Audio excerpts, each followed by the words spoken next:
Tech ദിശയുടെ പുതിയ വീഡിയോയിലേക്ക് എല്ലാവർക്കും സ്വാഗതം. ഇന്നത്തെ വീഡിയോയിൽ നമ്മൾ ഡിസ്കസ് ചെയ്യാൻ പോകുന്നത് സി പ്രോഗ്രാമിംഗിലെ കുറച്ച് ക്വസ്റ്റ്യൻസും അതിൻ്റെ ആൻസേഴ്സും ആണ്.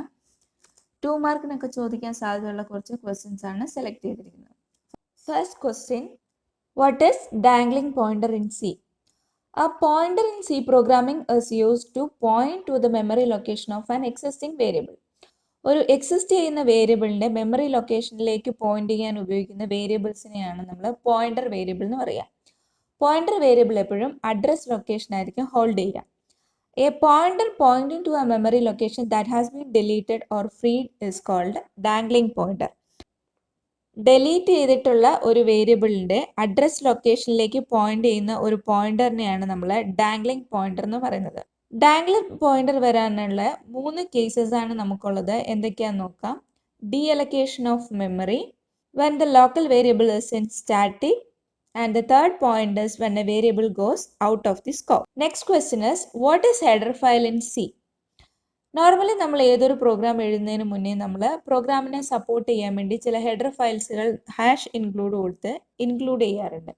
Header file stores the definition and set of rules governing different building functions of A programming language. നമ്മൾ സാധാരണ നമ്മുടെ പ്രോഗ്രാമിൽ print F scan of functions use ചെയ്യുന്നതിന് മുന്നേ നമ്മൾ പ്രിന്റ് എഫിനും സ്കാൻ ഓഫിനും പ്രോഗ്രാമിൽ സാധാരണ ഡെഫിനിഷൻ എഴുതാറില്ല.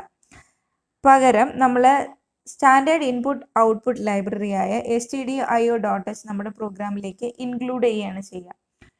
ഹെഡർ ഫയലുകൾ ഇൻക്ലൂഡ് ചെയ്യുമ്പോൾ അതിൻ്റെ മീനിങ് എന്താണെന്ന് വെച്ചാൽ അതിലുള്ള കോണ്ടന്റ് മുഴുവൻ നമ്മുടെ പ്രോഗ്രാമിലേക്ക് കോപ്പി ചെയ്യപ്പെടുകയാണ് ചെയ്യുക. Including the header files means using the content of the header file in our source program. Then നമുക്ക് 2 ടൈപ്പിലാണ് ഹെഡർ ഫയൽസുകൾ ഉള്ളത്. ഒന്ന് ആ പർട്ടിക്കുലർ പ്രോഗ്രാമിന് വേണ്ടി പ്രോഗ്രാമർ എഴുതുന്ന ഹെഡർ ഫയലുകൾ, അല്ലെങ്കിൽ രണ്ടാമത്തേതെന്ന് വെച്ചാൽ നമ്മുടെ കമ്പൈലറിൻ്റെ കൂടെ നമുക്ക് വരുന്ന ഹെഡർ ഫയലുകളാണ്. ഇപ്പോൾ നമ്മൾ ഹാഷ് ഇൻക്ലൂഡ് ആംഗുലർ ബ്രാക്കറ്റിനുള്ളിൽ ഹെഡർ ഫയൽ നെയിം കൊടുക്കുകയാണെങ്കിൽ അത് നമ്മുടെ കമ്പൈലറിൻ്റെ കൂടെ വരുന്ന ഹെഡർ ഫയലുകളാണ്. പർട്ടിക്കുലർ പ്രോഗ്രാമിന് വേണ്ടി പ്രോഗ്രാമർ എഴുതുന്ന ഹെഡർ ഫയൽ ആണെങ്കിൽ നമ്മൾ ഹാഷ് ഇൻക്ലൂഡ് കൊടുത്തിട്ട് ഡബിൾ കോട്ട്സിനുള്ളിൽ എന്ത് ചെയ്യും, ഫയൽ നെയിം കൊടുക്കുകയാണ് ചെയ്യുക. ഹെഡർ ഫയൽസുകൾ .h എക്സ്റ്റൻഷനോടുകൂടി വരുന്ന ഫയലുകളാണ്. നമ്മുടെ ഹാഷ് ഇൻക്ലൂഡിൽ വരുന്ന stdio.h എന്ന് പറയുന്നത് ഒരു ഹെഡർ ഫയലിനുള്ള എക്സാമ്പിളാണ്. Important features of a C programming. First pointers extensibility. സിക്ക് ഒരുപാട് ഫീച്ചേഴ്സ് അഡാപ്റ്റ് ചെയ്യാൻ കേപ്പബിൾ ആയതുകൊണ്ട് സി പ്രോഗ്രാമിംഗ് എക്സ്റ്റൻസിബിൾ ആണെന്ന് പറയാം. ഫാസ്റ്റ്, കമ്പൈലേഷനും എക്സിക്യൂഷനും ഫാസ്റ്റ് ആയിട്ട് നടക്കുന്നുണ്ട്. സി പ്രോഗ്രാമിംഗ് ഫാസ്റ്റ് ആണ്. മെമ്മറി മാനേജ്മെന്റ്, ഡൈനമിക് മെമ്മറി അലൊക്കേഷനെ സി സപ്പോർട്ട് ചെയ്യുന്നുണ്ട്. സി പ്രോഗ്രാമിംഗ് ഒരു മിഡിൽ ലെവൽ പ്രോഗ്രാമിംഗ് ലാംഗ്വേജ് ആണ്. പക്ഷേ സി പല ഹൈ ലെവൽ പ്രോഗ്രാമിംഗ് ലാംഗ്വേജിൻ്റെ ഫീച്ചേഴ്സും സപ്പോർട്ട് ചെയ്യുന്നുണ്ട്. സി പ്ലാറ്റ്ഫോം ഇൻഡിപെൻഡൻ്റ് ആയിട്ടുള്ള ലാംഗ്വേജ് ആണ്, സിമ്പിൾ ആണ്. പിന്നെ പോയിന്റേഴ്സ് ആൻഡ് റിക്കർഷൻ ഇതൊക്കെ സിയുടെ ഫീച്ചേഴ്സ് ആണ്. What is dynamic memory allocation? Allocating memory during the execution of a program is known as dynamic memory allocation. Run ടൈമിൽ മെമ്മറി അലൊക്കേറ്റ് ചെയ്യുന്നതിനാണ് നമ്മൾ ഡൈനമിക് മെമ്മറി അലൊക്കേഷൻ എന്ന് പറയുന്നത്. സി പ്രോഗ്രാമിൽ ഡൈനമിക് മെമ്മറി അലൊക്കേഷന് വേണ്ടി യൂസ് ചെയ്യുന്ന ഫംഗ്ഷനുകളാണ് malloc, kelloc, free-alloc. ഫ്രീ എന്ന് പറയുന്ന ഫംഗ്ഷൻ നമ്മൾ യൂസ് ചെയ്യുന്നത് ഡൈനമിക്കലി അലൊക്കേറ്റ് ചെയ്ത മെമ്മറി റിലീസ് ചെയ്യാൻ വേണ്ടി യൂസ് ചെയ്യുന്ന ഫംഗ്ഷനാണ് ഫ്രീ. നമുക്ക് ഓരോന്നും ഡീറ്റെയിൽഡ് ആയിട്ട് എങ്ങനെയാന്ന് നോക്കാം, സിൻടാക്സ് ഒക്കെ എങ്ങനെയാന്ന്. malloc method is used to dynamically allocate a large block of memory with the specified size. നമ്മൾ സ്പെസിഫൈ ചെയ്യുന്ന സൈസിന് അനുസരിച്ച് ഒരു large block of memory allocate ചെയ്യാൻ വേണ്ടിയിട്ടാണ് നമ്മൾ malloc ഫംഗ്ഷൻ യൂസ് ചെയ്യുന്നത്. സിൻടാക്സ് എങ്ങനെയാന്ന് നോക്കാം. Pointer equal to cast type star malloc byte size. നമ്മൾ പോയിന്റർ വേരിയബിൾ യൂസ് ചെയ്യുന്നതിന് മുന്നേ തന്നെ നമ്മുടെ പ്രോഗ്രാമിൽ എന്ത് ചെയ്യണം, ആ പർട്ടിക്കുലർ പോയിന്റർ ഡിക്ലെയർ ചെയ്ത് വെക്കുക. അതിനുശേഷം ഒരു എക്സാമ്പിൾ നോക്കാം നമുക്ക്. പോയിന്റർ ഈക്വൽ ടു ഇൻഡ് star malloc 5 into size of ഇൻഡ്. ഇവിടെ 5 ഇൻറ്റീജർ വേരിയബിൾ സ്റ്റോർ ചെയ്യാൻ വേണ്ടിയിട്ടുള്ള മെമ്മറി അലൊക്കേഷനാണ് നമ്മൾ ഇവിടെ റെപ്രസെൻറ്റ് ചെയ്തിരിക്കുന്നത്. ഇവിടെ 5 ഇൻറ്റു സൈസ് ഓഫ് ഇൻഡ് നമ്മൾ 4 ആയിട്ട് എടുക്കണം. 5 into 4 equal to 20 bytes of memory allocate ചെയ്യും. Next kelloc. Continuous memory allocation ആണ് kelloc നടക്കുക. നമ്മൾ സ്പെസിഫൈ ചെയ്ത സൈസിൽ മെമ്മറി അലൊക്കേഷൻ നടക്കും. kelloc ഡൈനമിക് മെമ്മറി അലൊക്കേഷൻ നടക്കും. ഇനീഷ്യൽ വാല്യൂ 0 ആയിട്ടായിരിക്കും അസൈൻ ആവുക. സിൻടാക്സ് എന്താന്ന് നോക്കാം. PTR അതൊരു പോയിന്റർ വേരിയബിൾ ആണ്. Pointer equal to cast type star calloc n, element size. Example നോക്കാം. PTR equal to int star calloc 5, size of int. ഇവിടെ എന്താണ് 5 ഇൻറ്റിജർ വേരിയബിളിനുള്ള മെമ്മറി അലൊക്കേഷന് വേണ്ടിയിട്ടുള്ള ഫംഗ്ഷനാണ് എഴുതിയിരിക്കുന്നത്. This statement allocate continuous space in the memory to hold 5 integer elements. Next realloc. Dynamically allocate ചെയ്ത memory sufficient അല്ലാതെ വരുമ്പോൾ memory size change ചെയ്യാൻ വേണ്ടി യൂസ് ചെയ്യുന്ന ഫംഗ്ഷനാണ് റീഅലോഗ്. Reallocation method in C is used to dynamically change the memory of a previously allocated memory. അപ്പോൾ നമ്മൾ already allocate ചെയ്ത മെമ്മറിയുടെ സൈസ് നമുക്ക് സഫീഷ്യൻ്റ് അല്ലെങ്കിൽ ആ സൈസ് നമുക്ക് ചേഞ്ച് ചെയ്ത് ഇൻക്രീസ് ചെയ്യാൻ വേണ്ടി നമുക്ക് റീഅലോഗ് ഫംഗ്ഷൻ യൂസ് ചെയ്യാം. റീഅലോഗ് യൂസ് ചെയ്ത് സൈസ് ചേഞ്ച് ചെയ്യുമ്പോൾ നമ്മൾ ഓൾറെഡി ഏതെങ്കിലും വാല്യൂ അതിനകത്ത് എൻ്റർ ചെയ്തിട്ടുണ്ടെങ്കിൽ ആ വാല്യൂ പ്രിസർവ് ചെയ്തുകൊണ്ട് എക്സ്ട്രാ വരുന്ന അലൊക്കേറ്റ് ചെയ്യുന്ന മെമ്മറി ലൊക്കേഷനിൽ ഡിഫോൾട്ട് വാല്യൂ അസൈൻ ആവും. ഡിഫോൾട്ട് വാല്യൂ ആയിട്ട് അസൈൻ ആവുന്നത് ഗാർബേജ് വാല്യൂസ് ആയിരിക്കും. Reallocation maintains the already present value and new block will be initialized with the default garbage value. Syntax നോക്കാം. PTR pointer variable ആണ്. Already നമ്മൾ declare ചെയ്ത് വെക്കണം.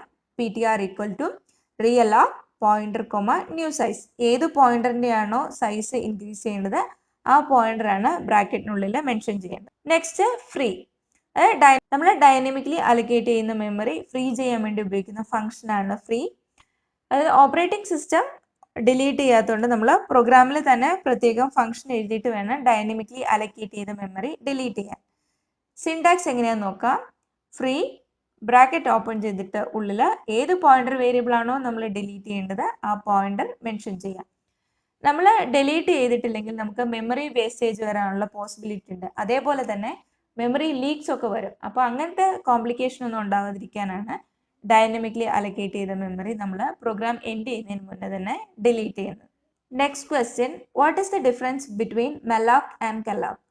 മെലോക് calloc രണ്ടും ഡൈനാമിക് മെമ്മറി അലൊക്കേഷന് വേണ്ടി യൂസ് ചെയ്യുന്ന ഫംഗ്ഷനാണ്. മെലോക്കിൻ്റെ കാര്യത്തിൽ നമ്മൾ മെമ്മറി അലൊക്കേഷൻ നടക്കും, പക്ഷേ ഇനീഷ്യൽ വാല്യൂസ് ഗാർബേജ് വാല്യൂസ് ആയിരിക്കും ഡിഫോൾട്ട് ആയിട്ട് അസൈൻ ആവുക. കെലോഗിന്റെ കേസിൽ ഡിഫോൾട്ട് വാല്യൂ ആയിട്ട് നമുക്ക് 0 ആയിരിക്കും അസൈൻ ആവുക. What is the scope of A variable in C? A scope in any programming is a region of a program where the defined variable can have its existence, and beyond that the variable it cannot be accessed. And നമുക്ക് there are three places where the variable can be declared in a program. Inside a function or a block, it is called local variable, and outside of all functions, it is called a global variable, and inside the function parameters. Global variable ന് entire പ്രോഗ്രാമിങ്ങിൽ access ചെയ്യാൻ പറ്റും. And function ഡെഫിനിഷനുള്ളിൽ കൊടുക്കുന്ന function parameters അതാണ് നമ്മുടെ formal parameters. Local വേരിയബിൾസിന് define ചെയ്യുന്ന ഫംഗ്ഷനുള്ളിൽ മാത്രമേ access ചെയ്യാൻ പറ്റൂ. What is C tokens?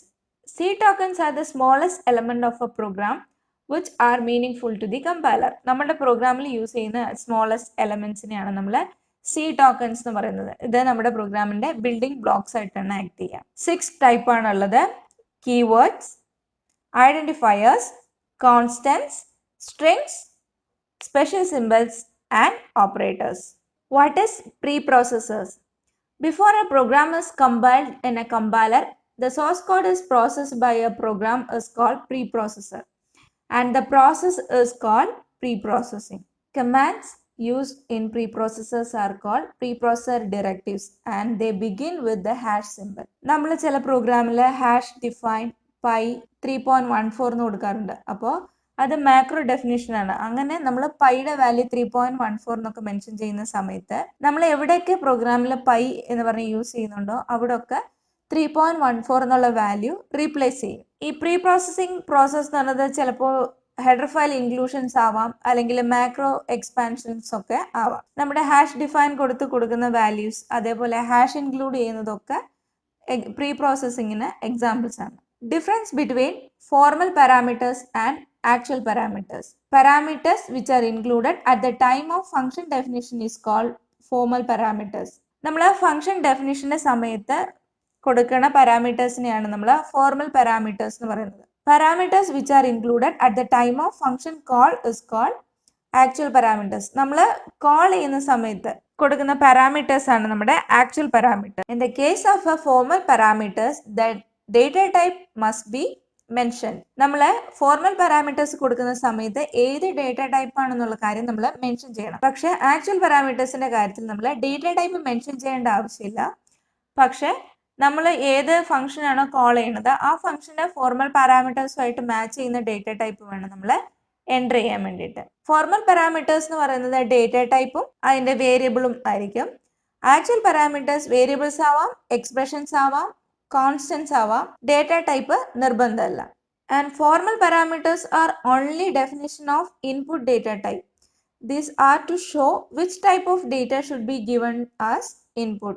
Formal parameters എന്ന് പറയുന്നത് കോളിംഗ് ഫംഗ്ഷൻ ഏത് തരത്തിലുള്ള ഇൻപുട്ട് ആണ് കൊടുക്കേണ്ടതെന്ന് റെപ്രസെന്റ് ചെയ്യാൻ വേണ്ടിയിട്ടാണ് നമ്മൾ ഫോർമൽ പാരാമീറ്റേഴ്സ് യൂസ് ചെയ്യുന്നത്. Actual parameters are the actual values given as the input to the function. നമ്മൾ കോൾ ചെയ്യുന്ന ഫംഗ്ഷന് ഇൻപുട്ട് ആയിട്ട് കൊടുക്കുന്ന വാല്യൂസ് ആണ് നമ്മുടെ ആക്ച്വൽ പാരാമീറ്റേഴ്സ്.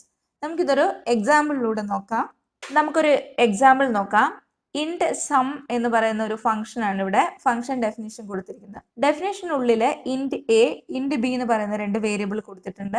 ഉള്ളില് ഇൻറ്റ് സി എന്ന് പറയുന്നത് ക്രിയേറ്റ് ചെയ്ത് C equal to A plus B എന്ന് പറഞ്ഞ് കൊടുത്തിട്ടുണ്ട്. ഇവിടെ സം എന്ന് പറയുന്ന ഫംഗ്ഷന്റെ ബ്രാക്കറ്റിനുള്ളിൽ കൊടുത്തിരിക്കുന്ന എ, ബി എന്ന് പറയുന്ന രണ്ട് വേരിയബിളുകളാണ്.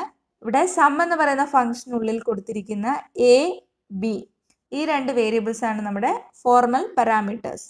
മെയിനിലുള്ള നമ്മൾ സം എന്ന് പറയുന്ന ഫംഗ്ഷനെ കോൾ ചെയ്തിരിക്കുകയാണ്. S1 equal to sum of 3,4 ഇതാണ് നമ്മുടെ ഫംഗ്ഷൻ കോൾ. താഴെ S2 equal to sum of 2 into 3,5 ഈ രണ്ട് ഫംഗ്ഷൻ കോൾസ് ആണ് കൊടുത്തിരിക്കുന്നത്. ഇവിടെ 3,4 എന്ന് പറയുന്നത് 2 ഇൻറ്റു 3,5 എന്ന് പറയുന്നതാണ് നമ്മുടെ ആക്ച്വൽ പാരാമീറ്റേഴ്സ്. അപ്പോൾ ഫോർമൽ പാരാമീറ്റേഴ്സും ആക്ച്വൽ പാരാമീറ്റേഴ്സും എന്താണെന്ന് മനസ്സിലായി എന്ന് വിചാരിക്കുന്നു. ബാക്കിയുള്ള ക്വസ്റ്റ്യൻസ് നമുക്ക് നെക്സ്റ്റ് സെഷനിൽ ഡിസ്കസ് ചെയ്യാം.